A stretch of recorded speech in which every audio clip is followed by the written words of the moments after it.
you, can you share with us your insights on the current state of financial literacy among women in the Middle East?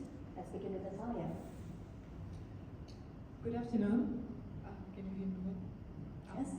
Good afternoon, distinguished panelists, esteemed guests, and dear participants. It is an honor to speak today on the critical topic of pathways and challenges to financial independence and empowerment. Financial literacy in the MENA region, particularly among women, varies significantly depending on the country. And however, some broad statistics and figures can be identified.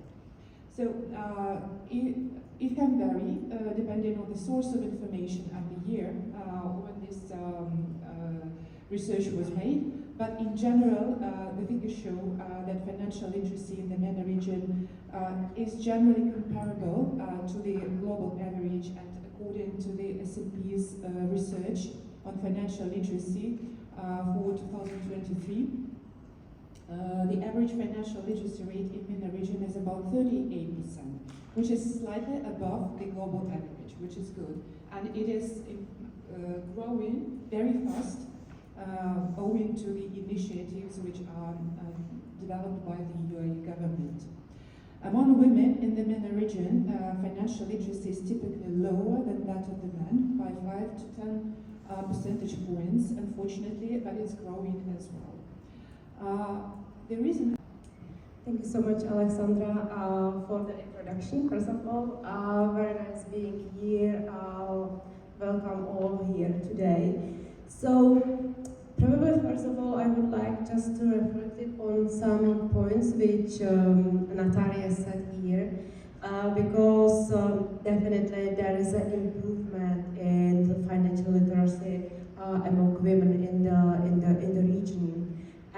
Because the numbers from S&P from 2021 look much worse than they are now, because before it was like 29% they had knowledge about financial literacy, and now it was below the global average, 33%, but now they are even slightly higher. So we can see that there is a huge work behind that, but still significant gap remains. Programs available to help women in, increase their financial literacy. But there is, of course, a lot of work to still be done. Thank you for sharing that. All right. Now, what barriers do Emirati women face in achieving financial independence? And how can these be addressed within the context of the UAE's cultural and legal framework? Omar? Nice to see you all.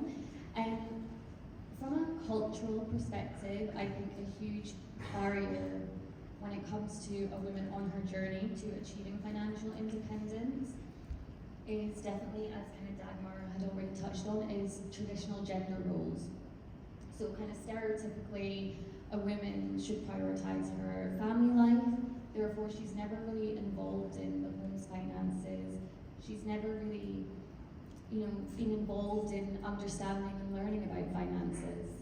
So for females that are wanting to start that journey, they can sometimes find it can quite limit their participation in the workplace because they don't have the tools and the support to provide them with that balance of a work life and home life. Definitely in more male-dominated industries, for example, oil and gas, and finance, engineering. Again, typically with females who are looking to progress through the career ladder, traditional kind of gender bias can also come into play here. So from this aspect, I definitely think we can see more incentives and policies in place to support women who are looking to have that work-life, home-life balance, more flexible working, and better parental leave, for example. Maternity leave here in the region is quite far behind the curve in comparison to other countries, with the traditional legal framework of up to 60 days off, with 4 to 5 days of those paid. So I definitely think having more policies in place to support women on that journey is super important. Another barrier I would say is access to capital. So females have 7% of the bank loans out there at the moment. And again, as kind of the ladies have alluded to, women who are wanting to start on their entrepreneurial journey and they need access to capital and funding, again, can come up across a lot of barriers, traditional gender bias, again, lack of financial history, lack of financial collateral, so they can find it very difficult to have access to funding.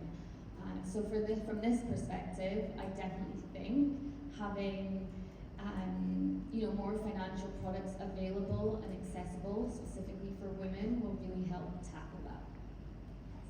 Thank you so much for sharing, Amara.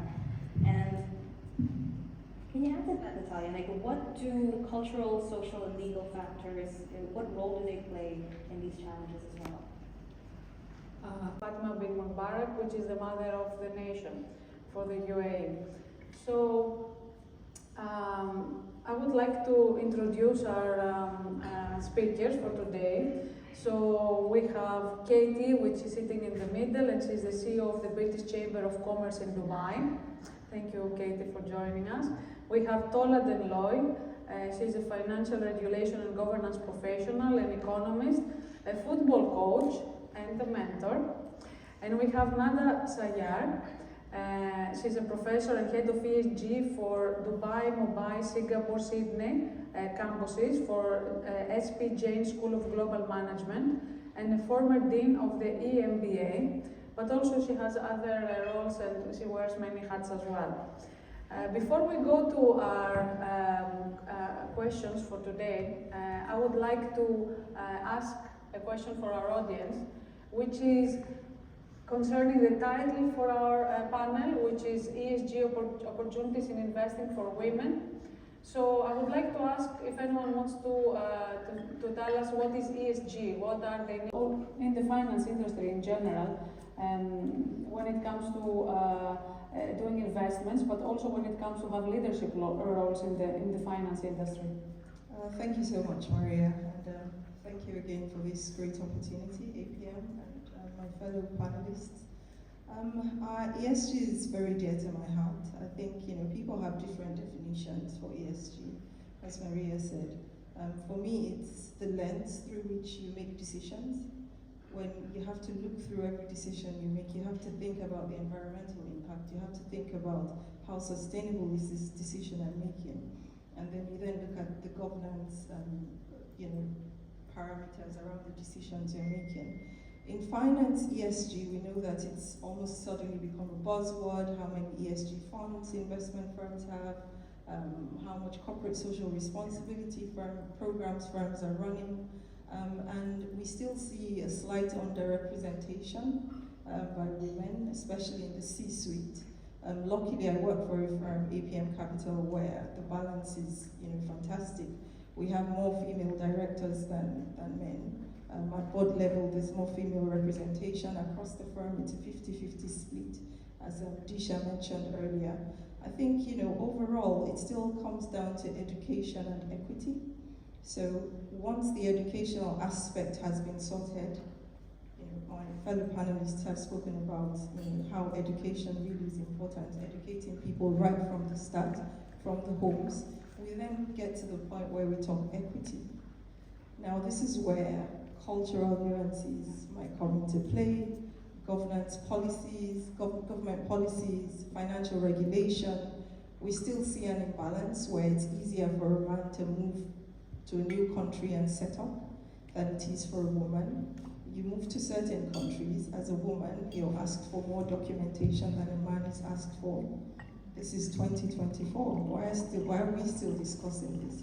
Why am I being asked for an NOC from my husband before I can open a bank account? We know some of these cultural nuances will not go away. I'm West African.